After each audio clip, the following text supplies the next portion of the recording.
in women entrepreneurship opportunities and challenges with special reference to Northeast. As you are aware, Vigyan Prasar is a national level science and technology organization of Department of Science and Technology, Government of India. We are engaged in large-scale science popularization and communication activities in the country. Vigyan Prasar has initiated this webinar series on the theme Rural Technology for Socio-Economic Development of Grassroots Women in the line with the national mission of Atmanirbhar Bharat or the step towards self-reliant India. It is also expected to complement Make in India initiative, which intends to encourage manufacturing in India. The mission also focuses on the importance of promoting local products with tagline Vocal for Local. This webinar series is an attempt to bring all the related stakeholders of the rural economy and the entrepreneurial environment onto a common platform to carve out a way forward in reaching out to their end users for their benefits and sustainability. This is targeted for rural entrepreneurs, grassroots innovators, SHG women, organizations working at grassroots level and others, and aims to establish a connection between technological entrepreneurial opportunities and related services that will directly benefit the rural population, of which women form an integral part. Women entrepreneurship is a contemporary issue of international concern, and this is born out of the fact that gender equality is central to human development and national advancement. The United Nations Sustainable Development Goals Agenda for 2030 highlights that engaging women in the workforce will be a key factor that will achieve growth aspirations, creating entrepreneurial opportunities.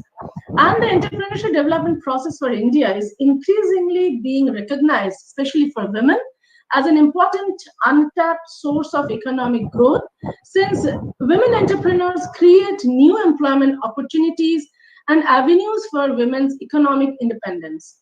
So women need to be actively brought and involved in the mainstream of the national economy for inclusive growth.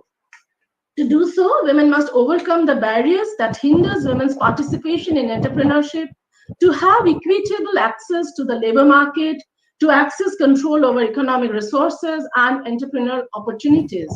In the areas of women entrepreneurship, government policies and promotion strategies have been giving new opportunities to women, like MSME designs programs to promote women entrepreneurs as a part of national development plans.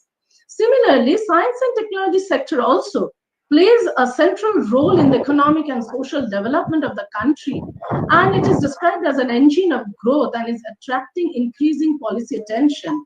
There are a number of government initiatives in this direction as well. Department of Science and Technology, through programs like Nidhi Prayas, which is a pre-incubation initiative, especially supports young innovators turn their ideas into proof of concepts. However, adequate awareness and technology communication needs to be done for the entrepreneurship development to reach the end users. And this webinar aims to increase awareness and participation of girls and women in the entrepreneurship, mainly for grassroots women. As a science communication and popularization organization of Department of Science and Technology, we at Vigyan Prasar are trying to bring together the key changing ideas and speakers onto a common platform for better reach and penetration into the society. Today's webinar brings into light the opportunities and challenges of women entrepreneurs with special reference to northeastern region of the country. The talk will highlight the cluster-led approach in development of rural economy and employment in the northeastern region through entrepreneurship programs and supporting infrastructure for livelihood promotion. Efforts have been made in the country towards creating local growth clusters with more self-reliant systems of production, processing, and marketing to create livelihoods and employment households that include women. Today we have with us Dr. Sriparna B. Baruah, Head Center of Industrial Extension at Indian Institute of Entrepreneurship, Guwahati, Assam. She is a pioneer in introducing management education in the Northeast India and is presently heading the Center for Industrial Extension at the Indian Institute of Entrepreneurship. She has 33 years of work experience in small and medium enterprise development and trust on entrepreneurship and livelihood promotion. She has also extensive experience in action research and projects relating to development of livelihood clusters, specifically in the northeastern region of India. And for the last 3 years, she has been actively involved in facilitating creation of startup ecosystem in Assam and has been regularly mentoring and handholding existing and potential startups in opportunity guidance and scaling up. Dr. Baruah has represented Northeastern India in various international forums and lead business delegations globally. She has also represented the country as a speaker in international conferences in countries like Latin America and Malaysia. Dr. Sriparna Baruah has received Bharat Vikas Award for her contribution to the livelihood sector for the Institute of Self-Reliance. We welcome you, ma'am, and it is our great pleasure to have you on board. I'd like to inform you that the program is being covered live on Vigyan Prasar YouTube channel, ISTI portal Facebook page, and India Science, an internet-based science channel. The viewers can interact with the speaker through the chat boxes available on. Those who are connected directly on this platform can participate directly in the open discussion. So we'll start with the talk of Dr. Sriparna Baruah. We welcome you, ma'am, and over to you for your lecture. Thank you. Yeah, thank you so much. Thank you so much. It's a pleasure to be here. It's a pleasure. And honor. Yeah, and especially. Yes, am I audible? Yes. Okay. Yes, so it's a pleasure to be here amongst. Yes, it's a pleasure to be here and to speak on something which is very close to my heart, at the same time very, very relevant in today's context. So what I will do, women entrepreneurship, opportunities and challenges, and in the context, when we look at the entire value chain of women, how do we bring in more women into the into the work, into entrepreneurship, and especially in the entire value chain, how do we also help in scaling up women, and what could be possible answers as to how we take up women entrepreneurship ahead? These are the key areas in which I would be talking upon. And in this context, I would, while bringing reference to what is happening nationally, globally, I would also, special since I am from the Northeast and I work extensively in the Northeast India, I would also bring in a lot of examples from the Northeastern part of this country. Now, as we know, women, although we know we need to focus on women, at the same time, we have to also realize, it's not women entrepreneurship is something which is a necessity today. And since women are 50% of the population, so if we want the country to grow, no country can actually develop, no country can actually grow without having women entrepreneurs. 50% of the population, if you're leaving out, it's not going to grow. Having said that, what I would also like to flag is something very important. We see that if in terms of number of enterprises which are women-led enterprises which are there, we find that, let me just share a slide here as to type number of women entrepreneurs and what is the content. Just let me share the screen here. Please proceed, ma'am. Okay. Okay. I'm so sorry. There was a huge problem on this side of the city today. There was, even the phones had, gone bonkers, but now the connection has come back. I think you should not be any problem. I'm extremely sorry for what had happened. And let me just continue. Can we move on to the next slide, please? Yeah.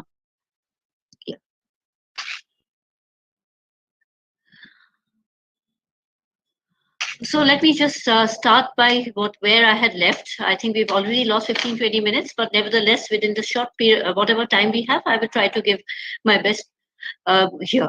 So as we have already mentioned, that India, women are half of India's world's population. If it has to develop, it has to go, then women must as entrepreneurs, because they are the people who are going to create jobs. So women entrepreneurship is something indispensable for any economy to actually flourish. Planning Commission, the Niti Aayog has focused on bringing women to the mainstream of economic development, and we are all aware. And there are a lot of success stories which have come up in the recent past. Now, if we move on to the next slide, when we show, you know, we will find that why women need entrepreneurs, we've already said. Now, if we look at a number of women-led enterprises which are there, we will find that in India, amongst the registered women enterprises which are there, only 13.7% are women-led enterprises, which is actually, I mean, we look at the population, we are saying 50% are women, whereas we look at the number of women who are there as entrepreneurs, it's only 13.7%.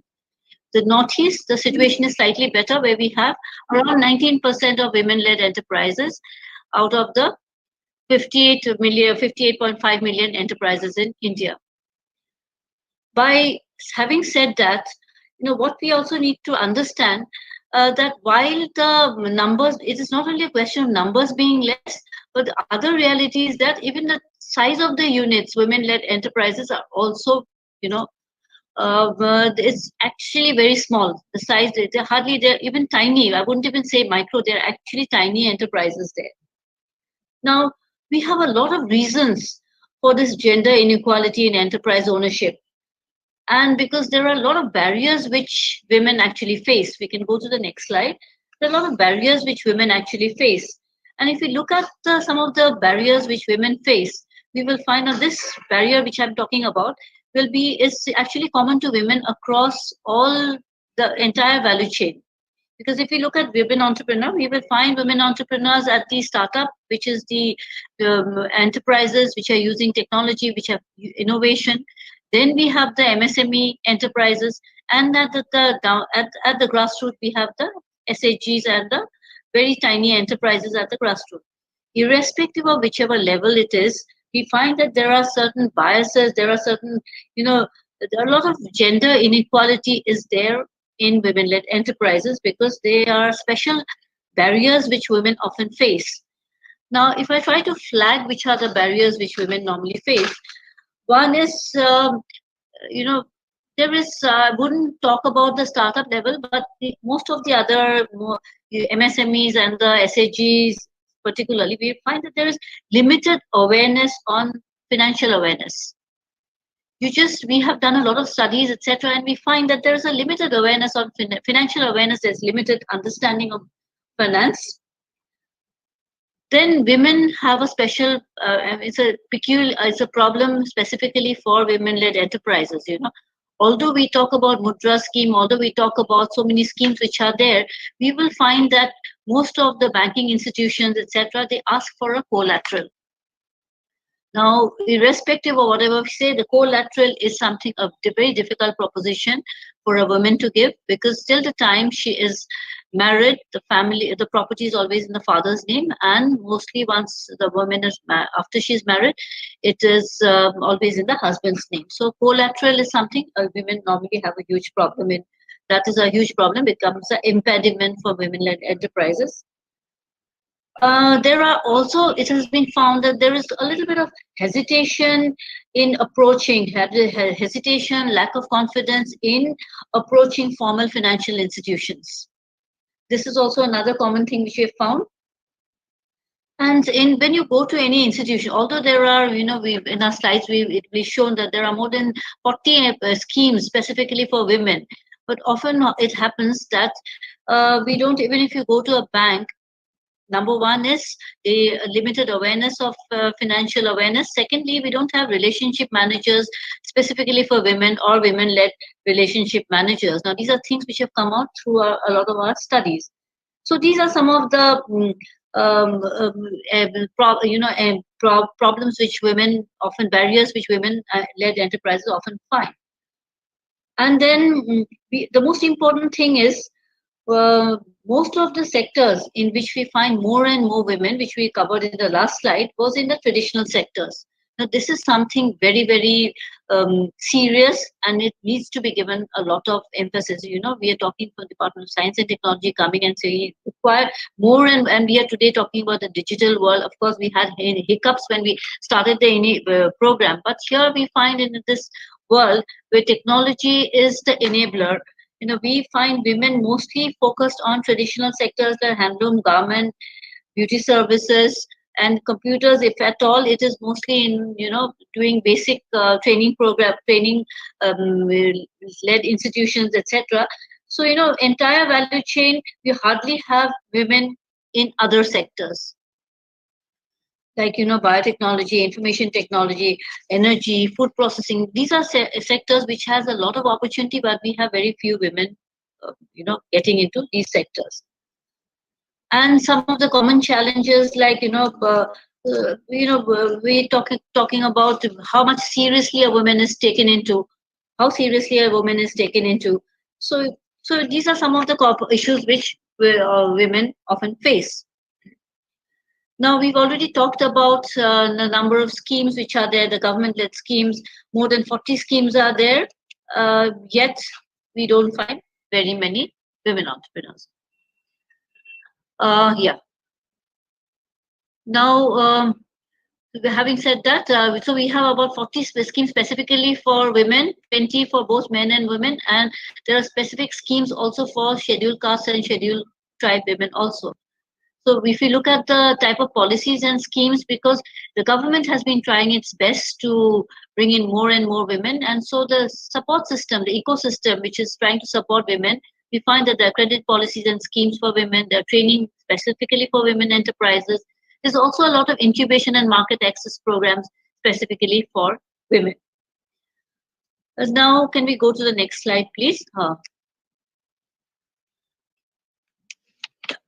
So,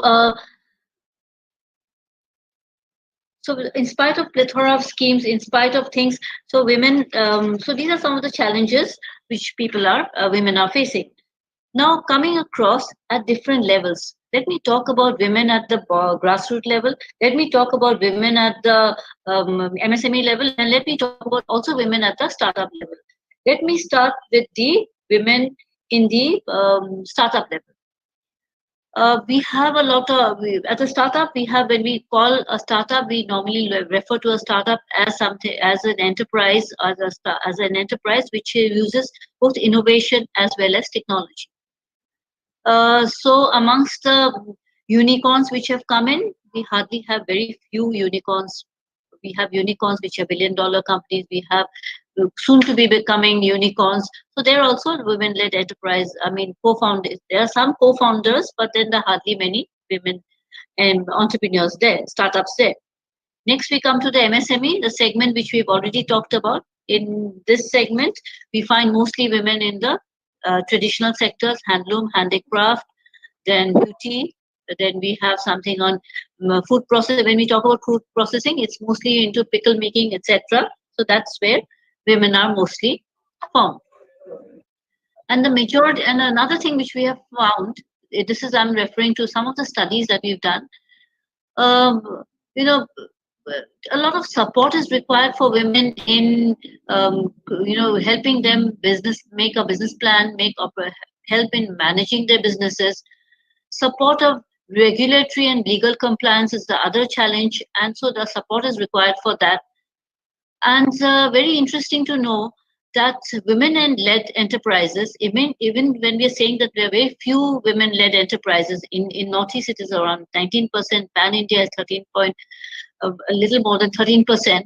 Even amongst that limited number of enterprises which are there, we will find that 79% of the women-owned enterprises, businesses are self-financed. So, whether it is because of the hesitance to take up assistance or because it is not very friendly, but the fact remains that this becomes one of the major challenge. So what is required is building up marketing capabilities, facilitating, market linkage barriers. Both. So there are, we find that there are both tangible as well as intangible barriers which women face. Now, in the rural sector, what is the way ahead? When we talked about startups, we talked about the MSME. In the MSME, what happens is that most of these enterprises, although they're registered, etc., what happens is that they are very, very tiny in size. So while the numbers may be large, especially in Northeast, when we talk about 90% women-led enterprises, but the size of the unit is not often not more than 5 lakhs of investment. Maximum is 5 lakhs. Average would be 2 to 3 lakhs investment. So it is more like a self-employed enterprise rather than a enterprise generating a lot of employment.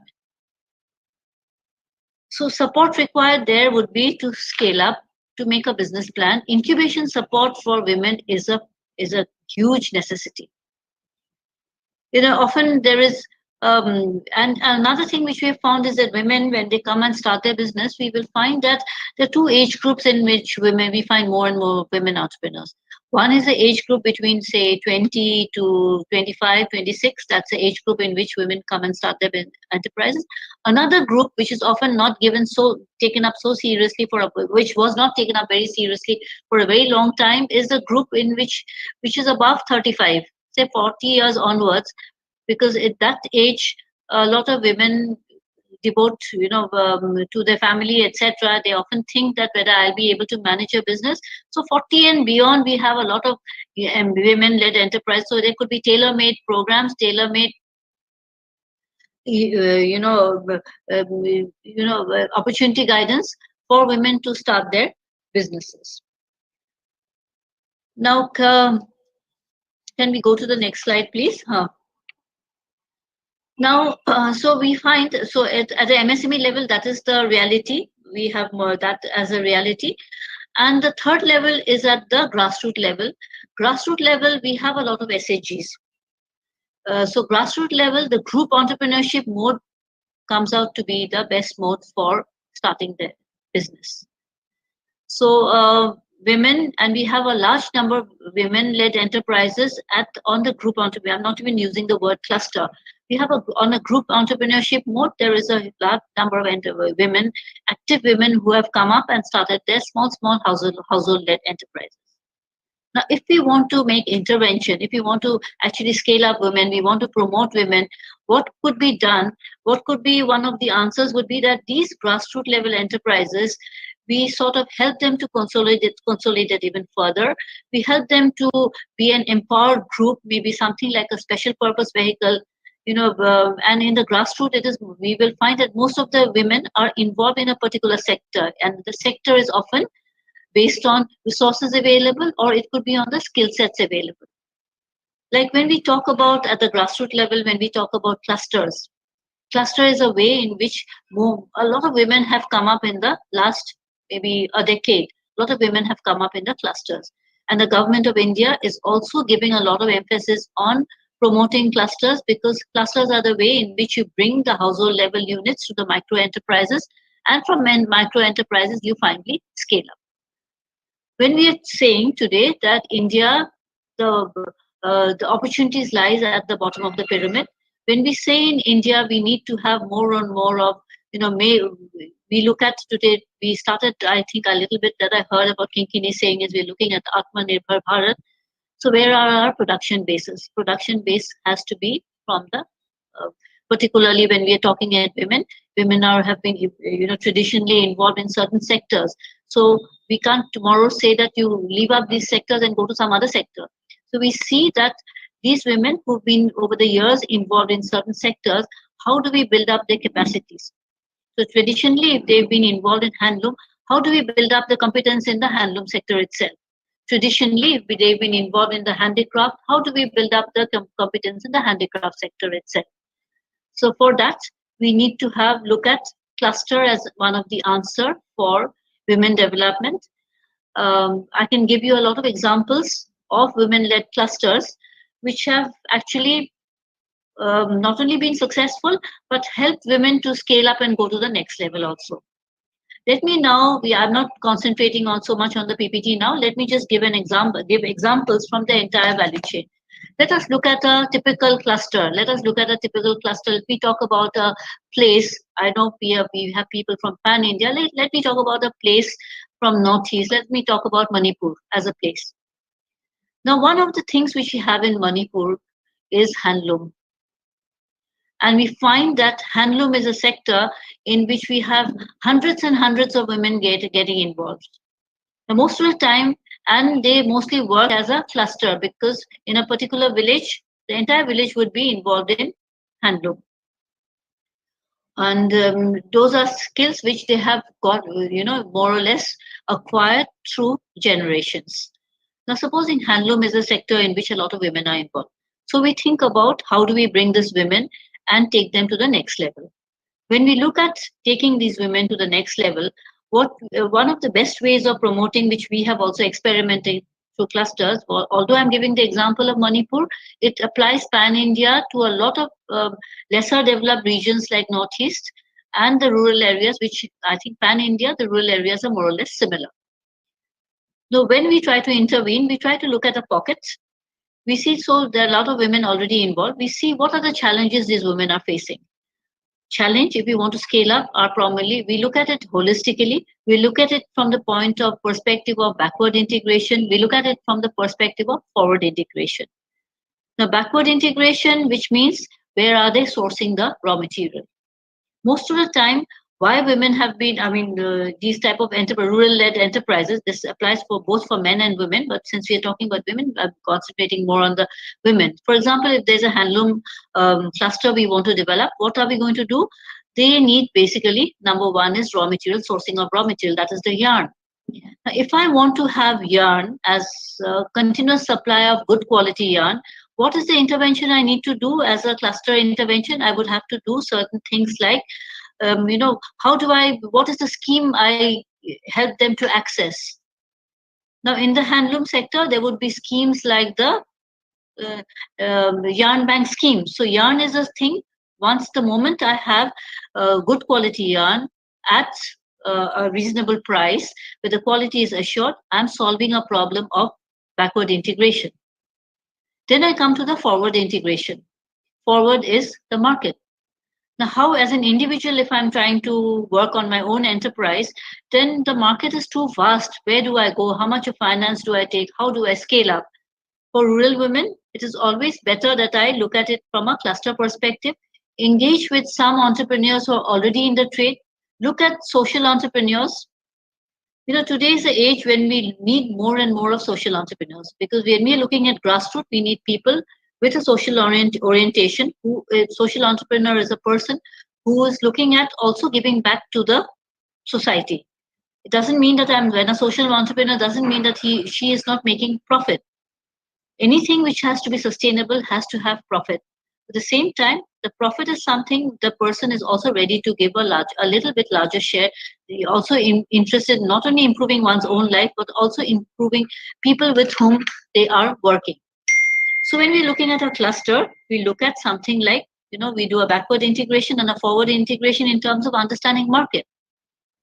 Here comes in the entire value chain about connecting grassroots to the MSME and MSME to the startup level. Because when we want to looking at Atmanirbhar Bharat, we have to understand that each and day, and we do not look at women in isolation. We are not looking at the grassroots. I always feel we need not look at women-led enterprises, whether it's at the grassroots level or at the MSME level or at the startup level. We need not be looking at them in isolation. What we need to do is see how we can connect the entire value chain. For example, people at the SHG level, what they can do, they can be producing, but we have to ensure that they get a fair price. Next, we come to the MSME level. The MSME level, what happens is they are the people who have an understanding of the market. So they are the people who understands the buyer's needs. They understand the design intervention required.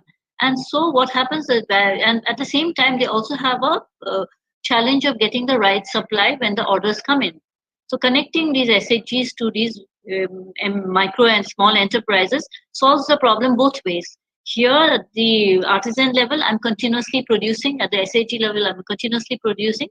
At the MSME level, what I'm doing is, at the MSME level, I'm trying to understand the market. I'm scaling up. I'm also having assurance. I'm also having the assurance that there'll be a steady supply, because I am connected to people who are sort of supplying. And the most important thing is, at the startup level, what can happen is, now we're talking about technology. We can't be expecting people at the grassroots level to access technology So that a startup can always be an aggregator. A startup can always have a platform for these women entrepreneurs. A startup can also look at ways of empowering women by which you are basically becoming an aggregator. You're giving design intervention, you're giving a buyer feedback to the women at the grassroots level, and so that you can the entire value chain gets you know is there's a proper understand entire value chain is covered, and eventually each and every one in the value chain starts they start benefiting out of it. So the approach for women-led enterprise, so there is a scope for technology, there's a scope for MSME enterprise entrepreneurs to scale up, and there is at the grassroots also women who are using the skills, using the resources, and their income is going up. So women entrepreneurship, if we look, if we can have a holistic approach of how we promote women entrepreneurs, I think that would solve a lot of problems, because this I'm primarily saying because most of the women today at the grassroots level are involved at some traditional sectors. Now, if I may just go back to the slide, uh, women, we have to understand that while we talked about a lot of challenges with women face, but at the same time, those women who have come up, those who have started their enterprises, we have seen that look at the repayment rate in the bank. Women who have taken loans, there's a record. This has been revealed through a lot of studies that we've done. The repayment rate of women is much better. The second quality which a women entrepreneur often has is certain natural advantages which women have in general, and as entrepreneurs, these become a very important thing for women because they have a natural knack of multitasking. As women, they are all the time multitasking. So, as an entrepreneur, what is required is an entrepreneur has to continuously multitask. It is not a straitjacket job in which an entrepreneur is involved in. So, as an entrepreneur, a person has to wear different hats at different times. Now, this wearing of different hats and different times requires the ability that that multitasking ability has to be there. So, this is something which a natural knack of managing multitasking is already there in a woman. Repayment, as I said, is much better there in women-led enterprises. Now, the emphasis is having said that these are the two major things which are women have a natural knack. What is required today is for women to move into more and more unconventional sectors. There's a huge need for women to move into unconventional sectors. Like, for example, when we say, okay, let me take up sectors in which there are already a lot of women. We take up again handloom as an example. But in the handloom itself, there is a need for fabrication designer. There's a need of calendaring specialist. So what about people, women getting into technical education, coming and starting business in terms of instead of just working in an enterprise, there could be they could start their own freelancing. There could be a calendaring specialist. There could be a fabrication designer. So there comes in that these are areas in which there could be a lot of women, which could be freelancer, there could be self-employed, and there could be enterprises which can start it here, even in the handloom sector. Now, let me go to, we all know that edutech education is the next, just as, you had this demonetization becoming a boon for fintech startups. Now with COVID, COVID has become the new boon for the edutech startups. While we have a lot of women who have started their own schools, etc., now there is a need for more women to come up. We have to come up with platforms to connect students, teachers, content sharing. So these are areas in which a lot of women or enterprises can come up. Gaming, discussion portals. So can we have? There is a need for more women to look at these type of opportunities to start their own business. Similarly, tourism is another sector. We do have few women who have looked at tourism very seriously. But then again, tourism is not just about starting a portal in which you online portal, but there could be also blogging, there could be cruise, there could be ethnic food. Tourism opens up a whole lot of avenues for, and these are avenues which could be, can be very good avenues for women to look into. Now, another sector which I said at the beginning, which has a lot of women involved in it, is the beauty and wellness. Now, when we talk about beauty and wellness, it's not just about opening beauty parlors. Today, we are all very conscious about, especially after COVID-19, we are all very, very conscious about eating healthy, eating nutritious food. So, nutrition is a new business opportunity, and women can actually very, very seriously look at nutrition as a business. Even healthy snacking, we can go back to our or what we had been our grandfathers, grandmothers, all those mantras which they had about using herbs, etc., to cure. I think there's a huge market for that. Snack, healthy nutritious food, healthy snacks. Even the snack market is going to, it's a huge market. The snacking market, healthy snacking can be a big business opportunity, and I think women being can look at this nutrition snacking as a big business opportunity. Rejuvenation, yes, we already have a lot of things. Rejuvenation, startups coming up, enterprises coming up. Rejuvenation is another area, depending on our interest, depending on when we are looking at beauty, because a lot of women are involved in the beauty and wellness sector. We can also look at rejuvenation.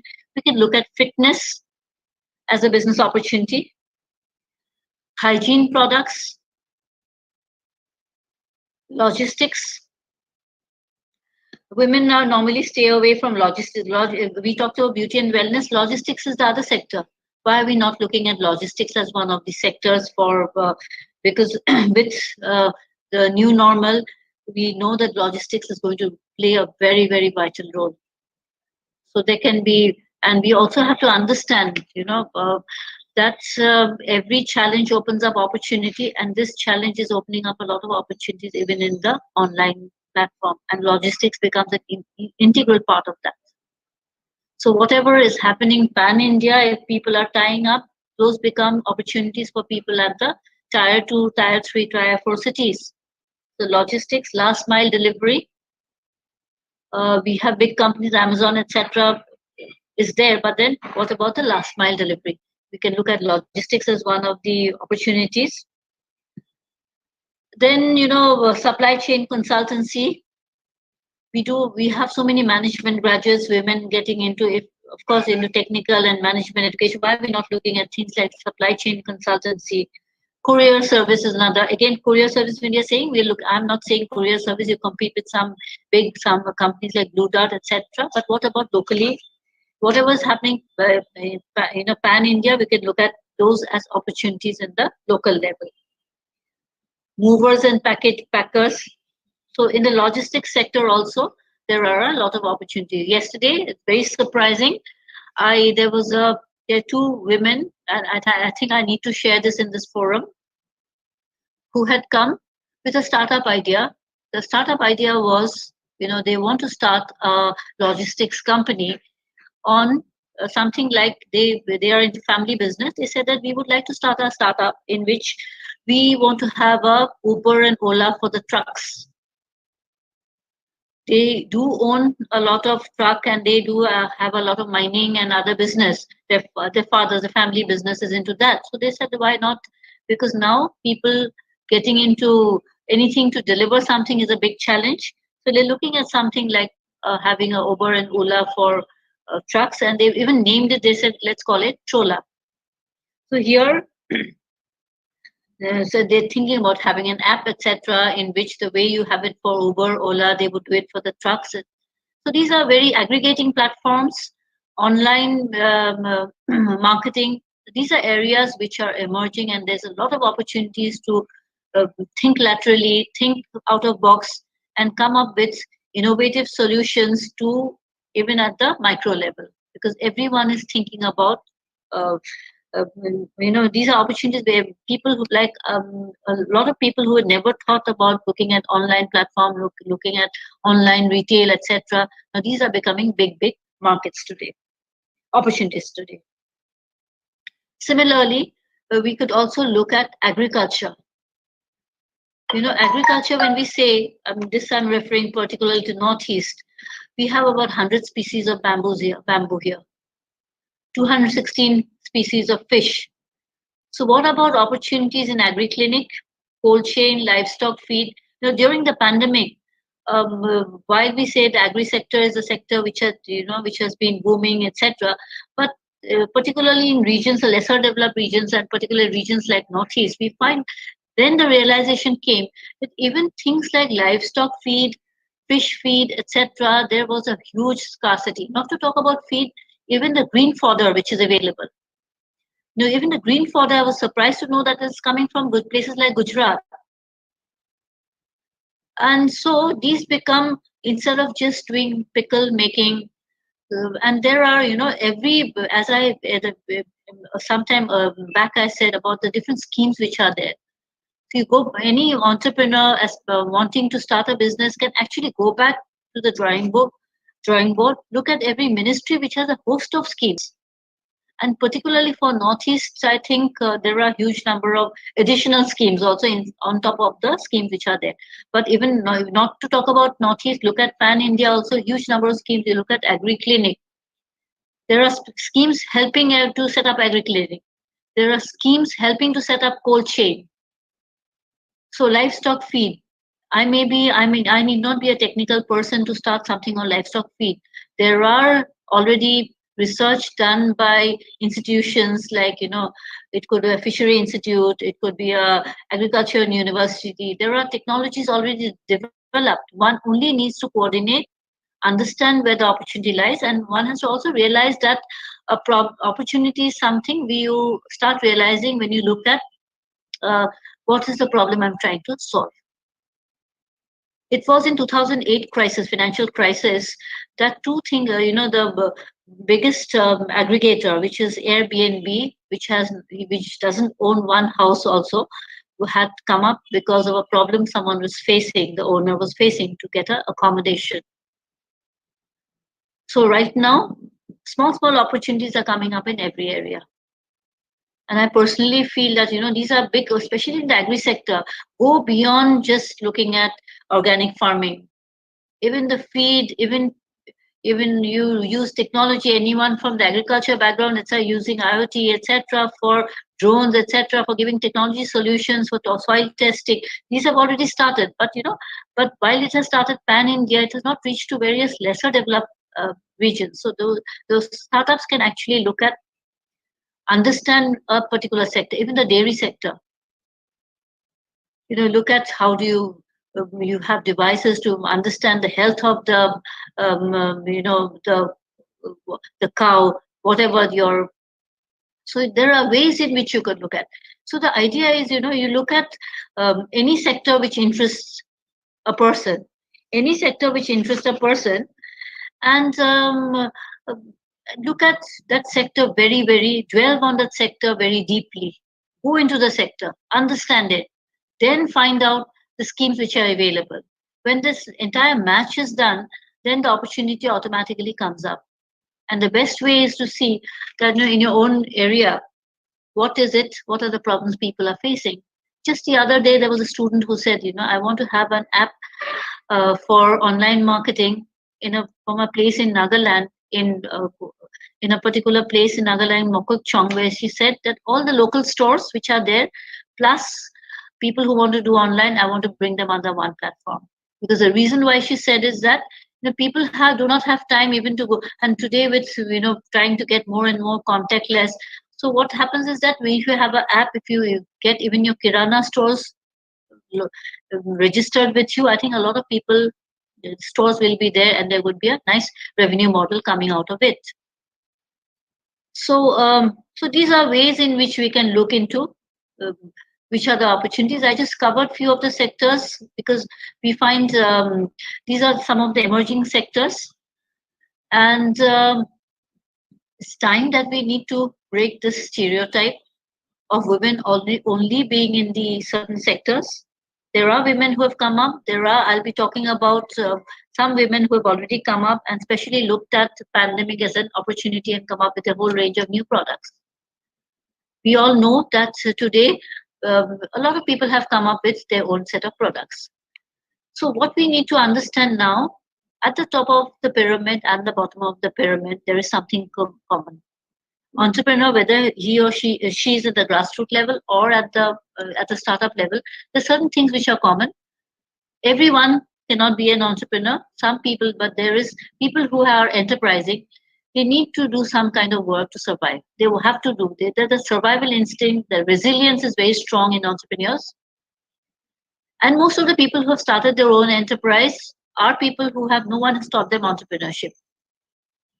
You can just learn by seeing others, emulate others, find role models, and then you will, given an opportunity, these people can always grow up. At the bottom of the ladder, if you have that enterprising quality, you always grow up. And there are a lot of success stories, people starting with just 10,000, 20,000, and they have scaled up and gone to a different level altogether. And two traits which are very important for executing a business idea. One is be clear in what you want to do. Clarity is very important, and that's why I said, a thorough research is required. I don't start a business because, I find that someone else is also doing it. That's a typical habit people have. There's so many other people who have started a boutique, so why not? Boutique is a good business. But here, what we need to be clear in what you want to do. Be sure. Have 12 months money in the bank. It's not break bank, and never give up. It's important that, for 1 year, I know that I will not, returns will come in much earlier. But 1 year, I need to have that sustenance. Start a business that works for you and for your personal life. It's important that you start a business that actually works for you in your personal life. So there are a lot of businesses which can be done from home. A lot of businesses which can be done from home. So start a business which works for you and your personal life. I already mentioned research the product, assess the market. Market assessment is very important. Do some little bit of market research. Start business with adequate funds. Now today, I think fund is not a problem. Ideas are a problem. The ecosystem is evolved in such a way that everyone is trying to help it because at the government level, we know that everyone knows that we are talking today about the demographic dividend. This demographic dividend can become a boon only when we have more entrepreneurs who can be job creators. There is a need for job creators. There's a need of job creators at every level, right at the grassroots to at the startup level. So research, assess the market, do networking. Networking is extremely important. It's a question of, who do you approach? Who do you reach out to? Consult a professional. If I'm not sure, it's always advisable that I consult a professional. And it's always, today is an age in which we have to understand there's a need for collaborate and then compete. So people don't take everyone as your competitor. There's a lot of scope to collaborate and then to compete. And also to overcome. They have a lot of non-financial barriers. Women do have a lot of, I talked about opportunities, I talked about challenges. Few more things which I would like to flag is that, there are a lot of non-financial barriers which women face in terms of domestic roles, responsibilities that hinders women's mobility. So that what happens is that that becomes, so one has to take care of that. Women have limited knowledge on financial planning. When it has been seen, these are things I'm not saying without any bias, but it's been seen through a lot of research and finding. Working capital management. Legal constraints, yes, these are constraints, but at the same time, there are women who have crossed all these constraints and gone forward. Legal constraints, so why I'm flagging this again is that let us be aware. We are educated. Women today are educated, informed, and there's no dearth of information access today. It's a question of how much hard work I'm willing to put in, and how much I can, uh, how much hard work I'm ready to put in. Also, there are few role models for women entrepreneurs to support them in selling up and setting up a new enterprise. Business associates, chambers of commerce are largely dominated by women and do not specifically dominate by men and do not specifically cater to women. So, networking amongst women is very important, and there are networks which have happened, and it's important that that networking is kept in mind. And of course, the bias that is there, the gender bias, the combination of socioeconomic factors, and also the discriminating inheritance law. Now, these are some of the things. Now, if we look at the entire, ecosystem today, we will find that there are a lot of women who have taken up during this COVID itself. We have a lot of women who have also done during the COVID-19 period. We have a lot of startups which have come up, a lot of entrepreneurs have come up, and a lot of them who have given up. Let us not talk about people who have given up, but let us talk about women who have, men and women who have actually taken COVID as an opportunity. We today know that when the pandemic had set in, we were actually importing PPE kits. Today, we are making about 5 lakh PPE kits per day, and we have started exporting also. All this has happened during this 5 months period. Similarly, there are people who have seen that, edutech is a sector which is booming, so why not get into, a lot of platforms have already come in education, because even post-pandemic, it's going to remain as a hybrid model. So there are women, men who have taken this as a challenge, and they've been resilient. Some have been resilient and waiting for something better to scale up. But there are a lot of women who have, I'd just like to speak about 4 women who have come up with innovative products, and all that has happened during the pandemic itself. You can look at someone, Rakhi Khera. You look at Rakhi Khera. Her enterprise is Abiti Bela Enterprises. So look at her enterprise. She started something which is, started something which is, she's not making a PPE kit, but then she's looking at a shield by which people can, cover themselves. Particularly, people are becoming very, very conscious about having contact less. Being safety becomes a major consideration. So she's come up with something which is called a, designed thing, which is a washable thing. Does not replace the PPE kit, but highly useful for women, helpers, etc., coming and working in your house. And that is a new product with which she has come up. Similarly, each and every woman, the 4 women who are here, Journey Weavers, they have also come up with their own innovative products. I'll not go into details of what products. There's another lady, Shivarti Bajaj, who has started with something called Box Engage. Vaishali Chanaya, Nimble Vision. So all 4 women who are here, I think we will not have so much of time to go individually into each of them, but I would request all of you to just Google, find out more about themselves and get inspiration. Because today, the stage in which we are, where the entire ecosystem is trying to support entrepreneurs, and the realization which has set in that women has to come up in larger numbers, it's a time for us to capitalize on. It's a time for women to capitalize on and look at, the approach should be that how do we collaborate more? How do we collaborate more, and how do we compete by collaboration, through collaboration? So a lot of platforms are required. Platforms have already come in. Platforms are required. And that is how one can get into, think about, instead of being negative, look at what opportunities the entire ecosystem is trying to throw. Because whenever there is a crisis, crisis forces us to think innovatively. Otherwise, we become a little comfortable, we become a little laid back. Crisis forces us to think comfortably. And now is the age when you have a lot of existential flexibility. You don't have to move around so much. At the same time, technology is giving us access to all sorts of information to even connect. And technology is also giving us a lot of opportunities to collaborate virtually. So, looking at this virtual world and understanding the role technology plays, I think there's an opportunity for everyone, particularly women in the science and technology stream. Look at, if I'm an agricultural graduate, let me look at agri enterprises because I understand agriculture better.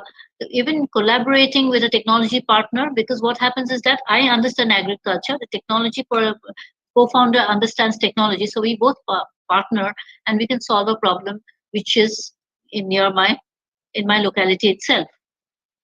So we have entrepreneurship doesn't mean that you have to have full knowledge of the entire thing. I could also look at good co-founders to start a business.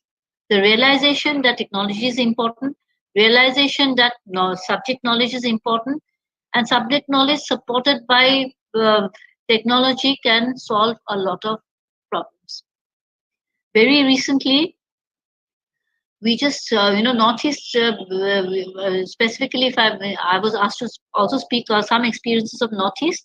What something very interesting we found is that we just had a startup and entrepreneurship summit which we just completed just a month back, and some of these startups are very very interesting because they have come up from the semi urban areas, and these startups have come up to solve local problems. And when startups come up to solve local problems, then what happens is that the entire area it's a total new business which can emerge. So any viewers here or any aspiring startup thinking about women, thinking about business, what I would request you to do is just look at opportunities in your own locality. I would not say opportunity, I would say look at problems in your own locality. And when you're looking at problems in your own locality, see what are the possible solutions. Solutions can be by way of increasing the production. So there you go to the grassroots, look at the schemes which are available, look at technology which is available, and see who can be your founder, co-founder, so that you are actually looking at the entire problem very, very holistically. It's important to not look at the problem from a micro perspective, not be myopic, but to look at the problem very holistically, so that you understand that eventually, how do I solve this problem and how do I go out? So there is a lot of opportunity. The environment is throwing up a lot of opportunity. And I would like to repeat by saying, not because I am a woman, but I strongly believe in that there's certain natural skill sets and natural knack which a woman has as far as managing a business is concerned. It's a question of having the confidence, ready to give a lot of hard work, and also looking at entrepreneurship really seriously. Because when one has to understand that working in an organization and starting an enterprise, working of course gives you maybe during the pandemic many of us have thought that if I have a government job, that's the best thing which can happen. Okay, till the time it's a temporary thing. But what happens is that when you're working, you don't leave behind anything permanent. When you have your own enterprise, you can leave behind your legacy, you can leave behind something permanent where you can say that this is something I have done, this is something I have created. And you add a lot of value because you are creating jobs. And India today needs more of jobs, more of people who can do innovative thinking, more of people who can solve local problems. I think that is how we take ahead when we're looking at entrepreneurship and women entrepreneurship. I would like to close here, and if there's any other question, etc., I'll be happy to answer. Thank you. Thank you, ma'am. Thank you for your talk and enlightening us on the status of women entrepreneurs at different levels and its opportunities and challenges.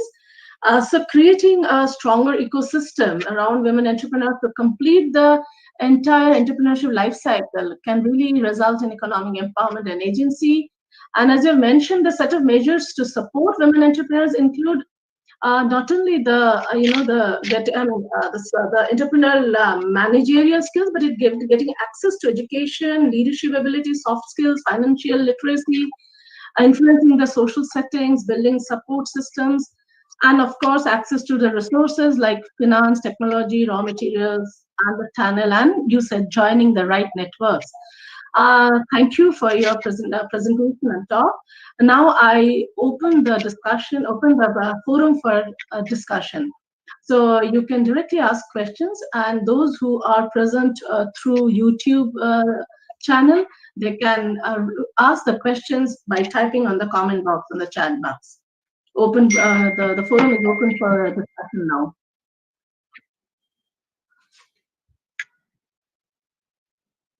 Ma'am, Sriparna ma'am, I request you to keep your camera on. Yeah, it's on.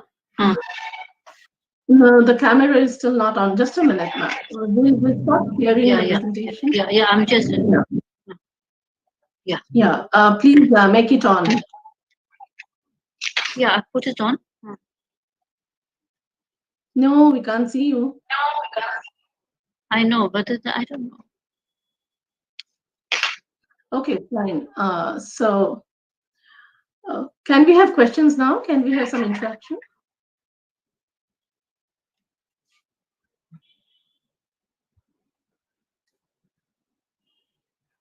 Yeah, sure.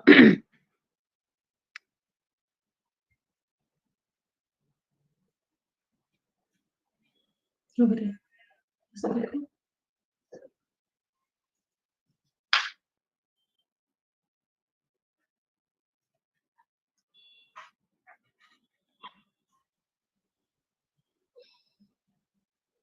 I request the viewers and the participants to ask questions.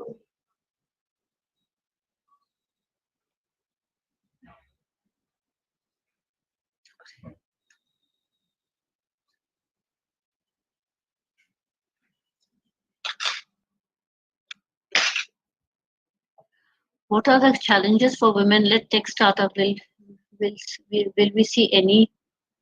I didn't get the full question. Did not come. Wait a minute, ma'am. I think I think women-led. If I understood the question, I think tech startups have, right? Yes. I think women-led tech startups per se don't have any challenge. Only thing, a lot of women-led tech startups are not coming up. That is the issue. So at a particular level, I don't think there is a difference between a man and a woman, because when you're looking at a startup, only thing, there are certain biases often in terms of when you're going for a pitch, etc. But that is not that big a challenge, because there are women who have done it. Technology is something, it's not that women are not getting into this, not many women are getting into this tech based startups. That is, I think, that is more a problem rather than a challenge. It's more of a challenge that has been created by own self, or maybe not thinking about it rather than coming up with it.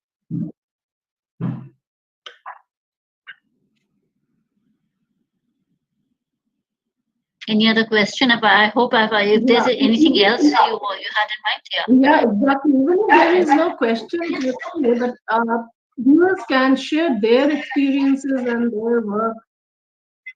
Yeah. Which is anything. Yeah. Exactly. The second part of the question, I think now I see, will we see pan India tech startup led by women? I think, I'm sure we will. Very hopeful, because everyone is working towards that. I'm sure we will.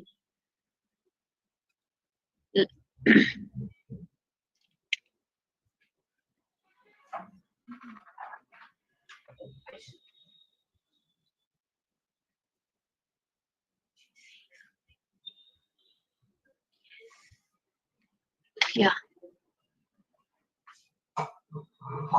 We have some participants from Northeast, like I can see Dr. Nandita Bhattacharya and others. If ma'am, if you can share your work that you're doing in this area.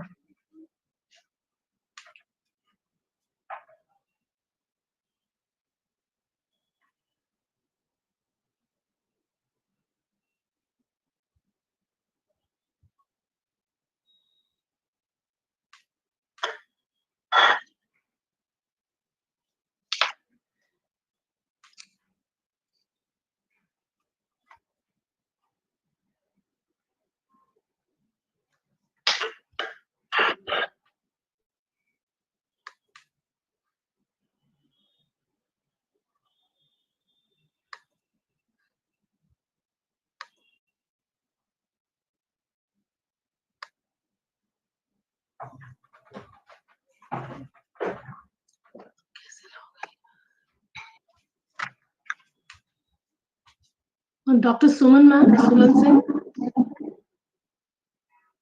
would you like to share your work that you're doing in Rajasthan?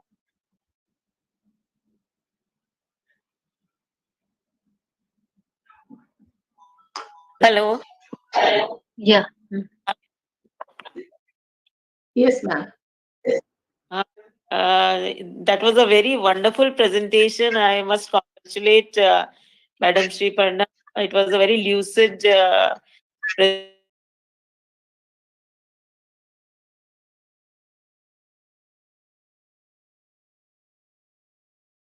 One of my friend yesterday, Ruplekha Bora, Okay.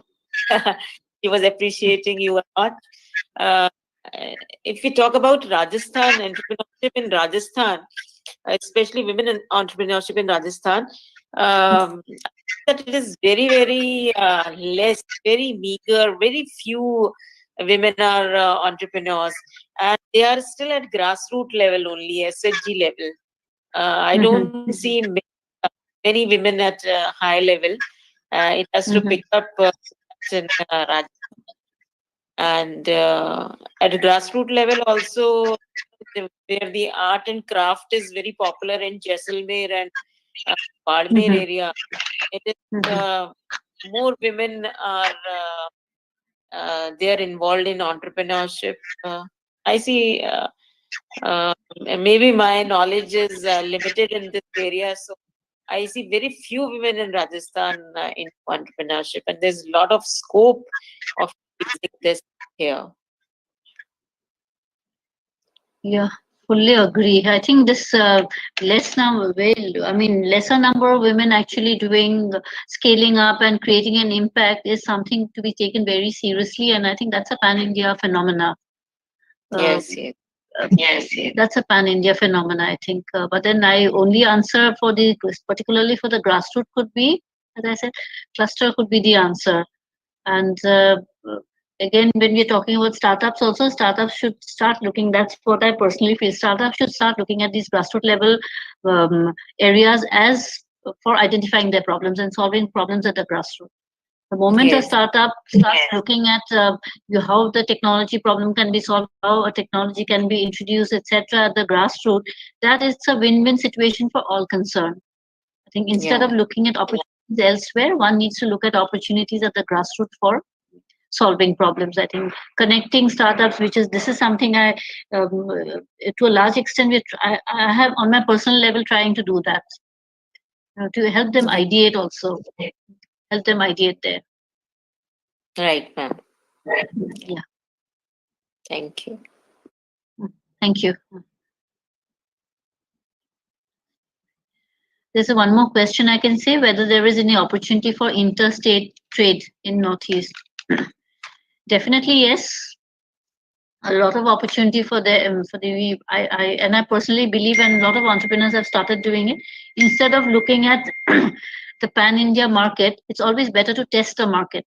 First test it in your own state. Once you feel confident, now the logistics is a huge, it's a challenge at the moment.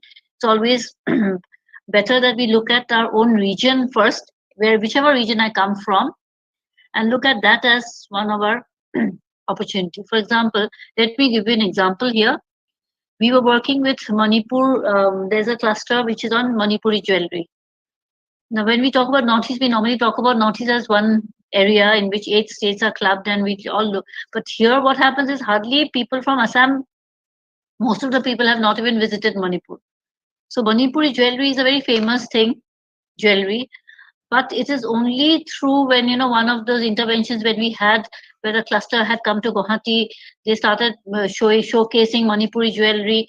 People saw it, and then in few years' time, Guwahati became a big market for Manipuri jewelry. So that way, a lot of products interstate. There is a lot of opportunity here itself. Even in the agri sector, etc., there's a lot of opportunity. Would contact you by email for a yes specific, definitely yes, my email is already shared in the PowerPoint, surely.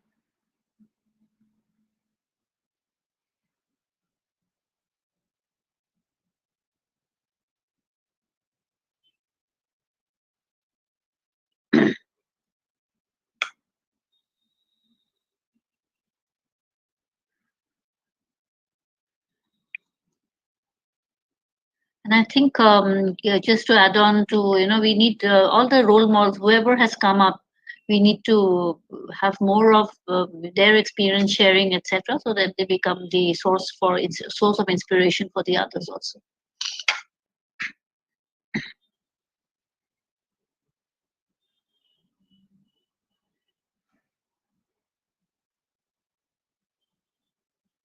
I think you're muted.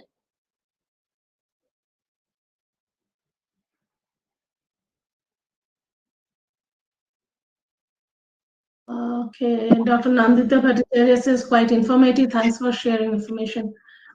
So, since there is no more questions or any suggestions or views shared by other viewers. Oh no, there is one last question that will take. Ma'am, what Yeah, about the what was funding standing? Yeah. opportunities? Funding Yeah, you can take opportunities, that. yes. Yeah, I can take that. Funding opportunity, if I talk about Northeast or if we talk about Pan India, so there are some competition, etc. We're looking at startups here specifically. When we look at startup, we're not looking at the typical commercial bank funding. Here we're looking at venture funding, seed funding, etc. A startup normally goes through the entire process of first getting the seed funding, then you go for the venture angel funding, then you go for the venture fund. So there are venture capital fund, there are funders. Specifically, you have a lot of these funding is venture funders, etc. Specifically for certain sectors. Now you have sectors even for gaming industry. There are some venture funders which has come up only for the so there are specific support like that. It depends on what sort of funding you're looking for. Government also has its own funding. You have the in Northeast, if I can talk about, you have the Northeast Development Finance Organization (NETFI), which has a 100 crore corpus for giving funds for venture as a venture funding. So there are venture funds. Some banks have also started their own venture funding, but it goes through a process. And any sort of funding which comes to a startup, they always look at the scalability of the thing. So the number of competitions are held today. You have also a grant fund. Like for example, recently we had a startup competition, in which we also had an element of giving a grant. A grant is normally given for having a proof of concept. So from a proof of concept, you go to the seed funding. So there are a lot of seed funders already available in the ecosystem. You all need to Google, find out. I think dirt not is of fun. The dirt is of the right idea, the intent, and the opportunity for scaling your project. Fund is not a problem at all for a good idea. People, in fact, keep on looking for ideas which they can fund. So thinking big, doing homework is the key. And if you're looking at a fund for first having a proof of concept, look into these competitions which keep happening. Startup India has it. A lot of competitions keep happening today, depending on the sector. Agri enterprise, you have a lot of incubation support, which gives you grant fund, gives you the thing to handhold. Funding for MSME has its own incubation process in which funds are allocated to help you have a proof of concept. It's a question of how you reaching out and trying to find out what is available. Yeah. Thank you, ma'am. I would like to add that CSI Lab is also reaching out to Northeast villages through entrepreneurship drive. Yes. Like the Northeast Institute of Science and Technology in Jorhat, that is making all possible efforts to reach out to about 500 villages of Northeast India through various entrepreneurship skill development programs. So, so the government is working in this direction. As I mentioned, in science and technology, government, the ISTI has CSIR, DST, DBT has a lot of schemes and programs for entrepreneur development, especially for women. Thank you so much. We have come to the end of the program and we'll sign off now. On behalf of Vigyan Prasar and on my own behalf, I extend a heartfelt gratitude to you, ma'am, for presenting your Thank you views. So much. Thank you. And my sincere thanks to all the viewers and the participants for attending in the discussion in this webinar, and hope you have liked the discussion, and we look forward to your active participation in all our future programs. Thank you so much. Thank you for giving us time. Thank you so much. Thank you so much. Thank you. Thanks.